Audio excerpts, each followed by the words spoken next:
नमस्कार। शिक्षा तरंग यूट्यूब चैनल पर आपका हार्दिक स्वागत और अभिनंदन। आज हम राजस्थान की अफवाह प्रणाली के तहत दक्षिणी पूर्वी राजस्थान की जो नदियां हैं उनके बारे में अध्ययन करेंगे।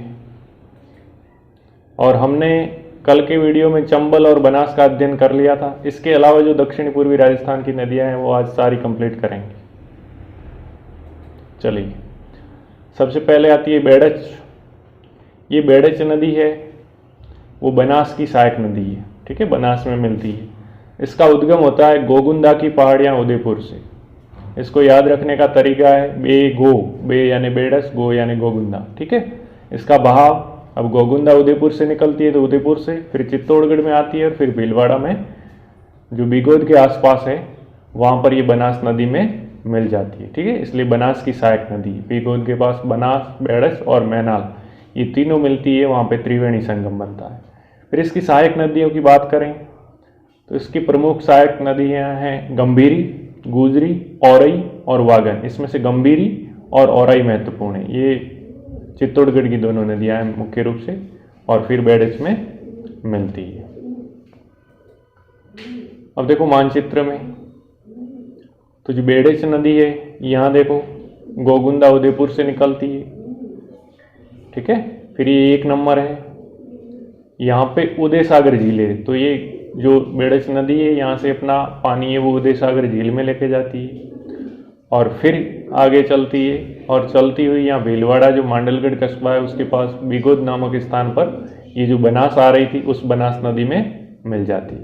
देखो यहाँ पे जो मध्य प्रदेश जावर से निकलने वाली, ठीक है, गंभीरी नदी है वो भी इसमें बेड़च में मिलती है और आगे जाके बेड़च से वो बनास नदी में मिल जाती है।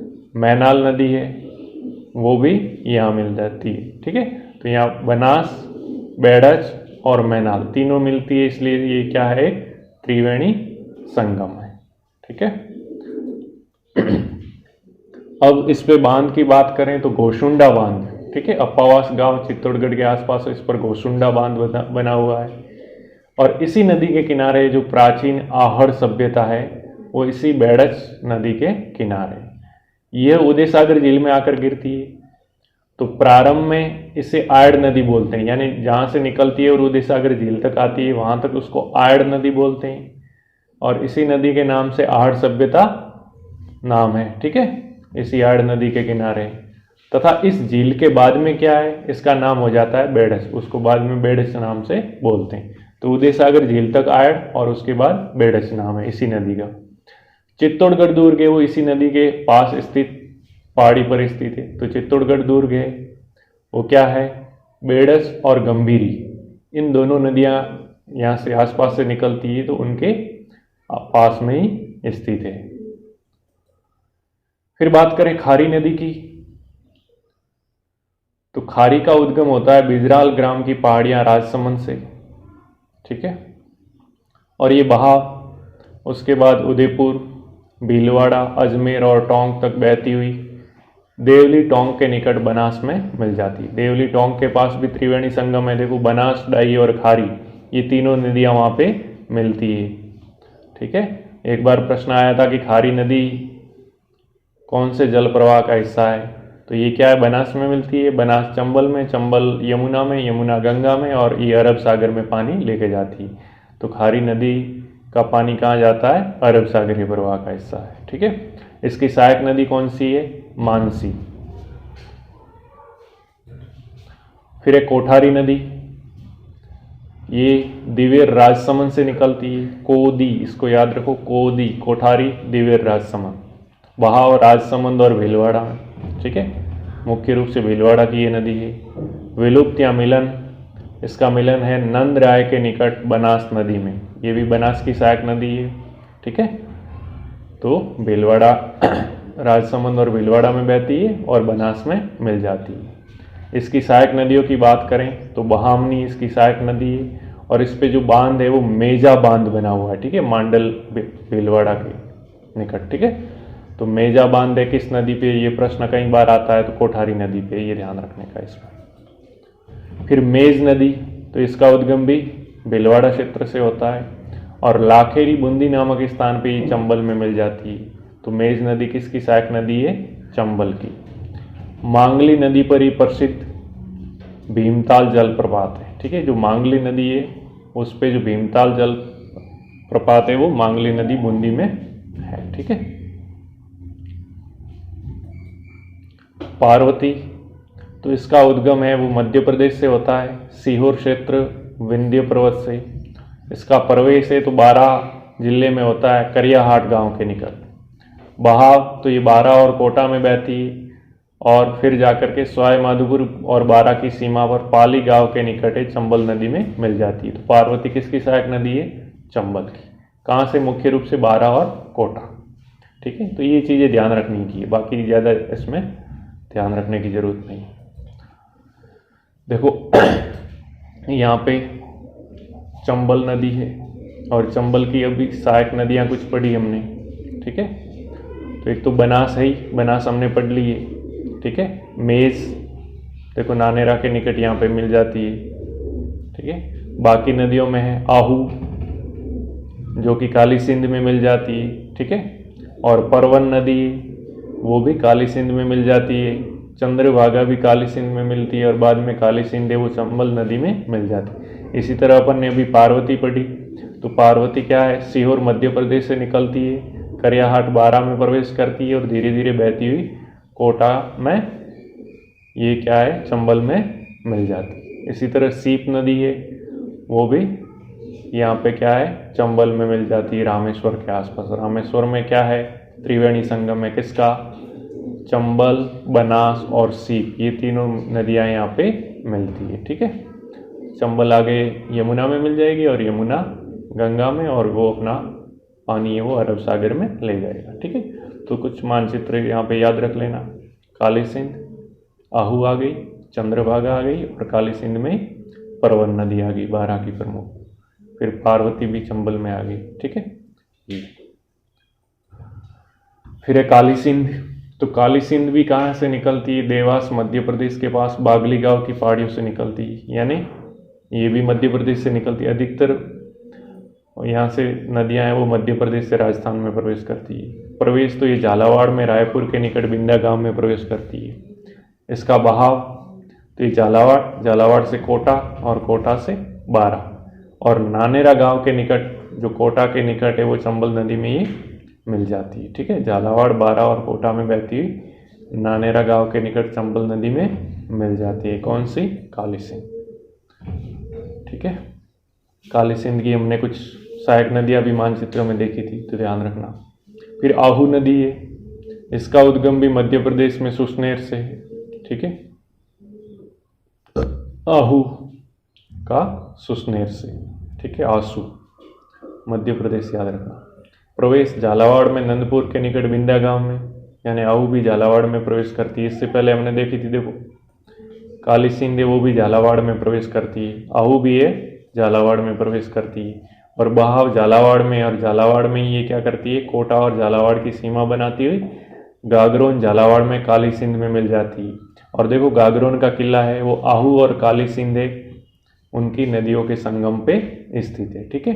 इसलिए गागरोन में आहू है वो काली सिंध में मिल जाती है। आहू है वो काली सिंध की सहायक नदी है। फिर परवन है, ये नदी मध्य प्रदेश से निकलती है, फिर झालावाड़ में प्रवेश करती है, खारीबोर गांव के निकट परवन भी। फिर झालावाड़, कोटा, बारा में बहती हुई पलायता बारा के निकट काली सिंध में ये भी मिल जाती है, ठीक है। तो काली सिंध में आहू भी मिल गई और परवन भी मिल गई, और बाद में काली सिंध है वो चंबल में मिल जाती है। फिर नेवज या निमाज, ये मध्य प्रदेश के विंध्य पर्वत से निकलती है, ठीक है। इसमें ज़्यादा इंपॉर्टेंट नहीं है कहाँ से निकलती है, और थोड़ा ये ध्यान रखना है कौन से जिलों की है बस।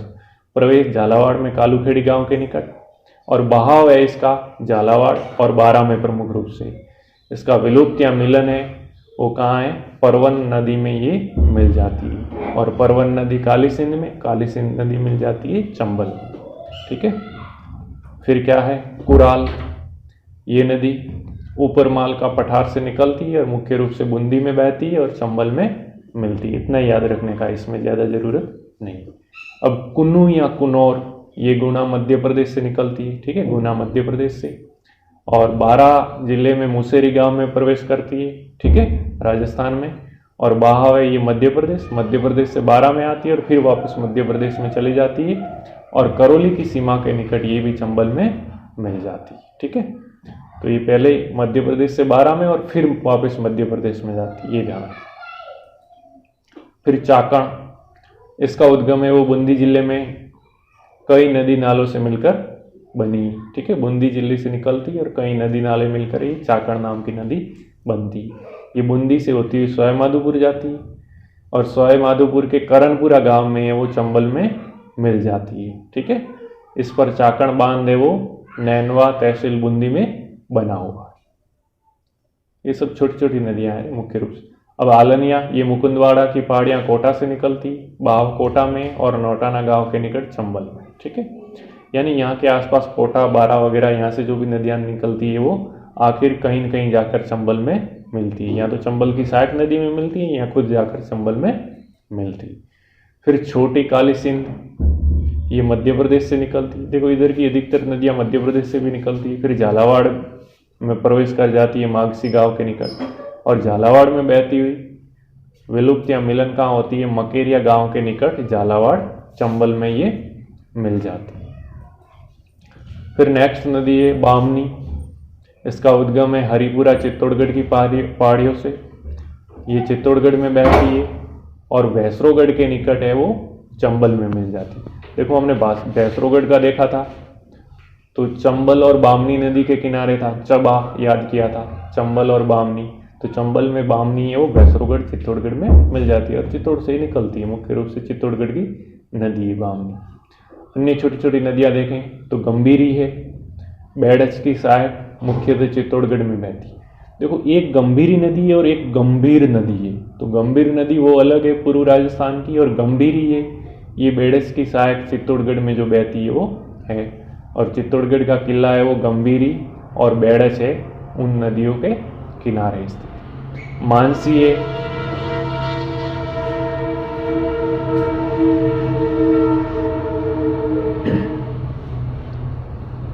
तो मानसी है ये भीलवाड़ा से निकलकर अजमेर सीमा पर खारी नदी में मिल जाती है। तो भीलवाड़ा से निकलती है और खारी में मिलती है, मतलब खारी की सहायक नदी अजमेर की सीमा पर, यानी मानसी भी भीलवाड़ा की।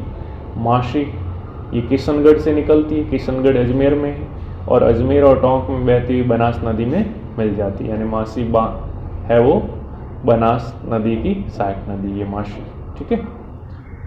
फिर नेक्स्ट है मोरेल, ठीक है। एक मोरे न पढ़ा था हमने, वो अलग है जो माई की सहायक नदी थी, ये मोरेल है।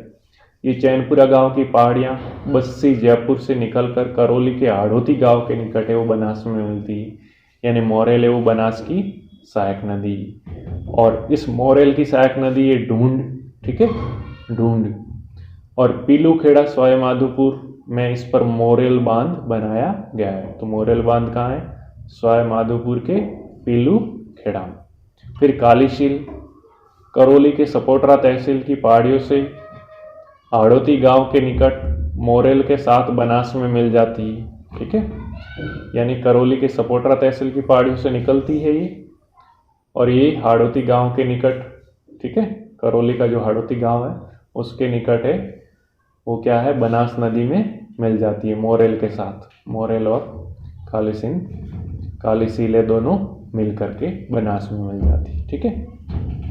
नेक्स्ट है डाई, अजमेर जिले में नसीराबाद में अरावली की पहाड़ियों से निकलती है, अजमेर और टोंक से बहकर बिसलपुर के निकट है ये बनास में मिल जाती है। डाई भी बनास की सहायक नदी है, ठीक है। फिर सोहादरा, अजमेर जिले में नसीराबाद में अरावली की पहाड़ियों से निकलकर टोंक जिले में के ढूंढिया गांव में माशी में मिल जाती है। फिर ढील, ये बावली गांव टोंक से निकलती है, सवाई माधोपुर में बनास नदी में मिल जाती है, ठीक। तो ये छोटी छोटी मुख्य रूप से नदियां थी जो आसपास की, या तो बनास की सहायक नदी थी या फिर चंबल की सहायक नदी थी अधिकतर, ठीक है। तो आज के लिए बस इतना ही। ये छोटी छोटी सभी नदियाँ ज़्यादा इम्पोर्टेंट थी नहीं, मुख्य रूप से तो इम्पोर्टेंट चंबल, बनास, लूणी, माही और छोटी मोटी बैडस वगैरह ये भी इनसे विगवार क्वेश्चन बनता है। बाकी छोटी नदियों से ज़्यादा नहीं बनता है, बस ये ध्यान रखना है कि किस जिले से होकर बहती है और कहाँ से उद्गम होता है। ये सभी नदियों का एक बार सरसरी निगाह से देख लेना, ठीक है। तो आज के लिए बस इतना ही। अगर वीडियो पसंद आ रहा है तो लाइक, शेयर और सब्सक्राइब करना ना भूलें। और जय हिंद, जय भारत।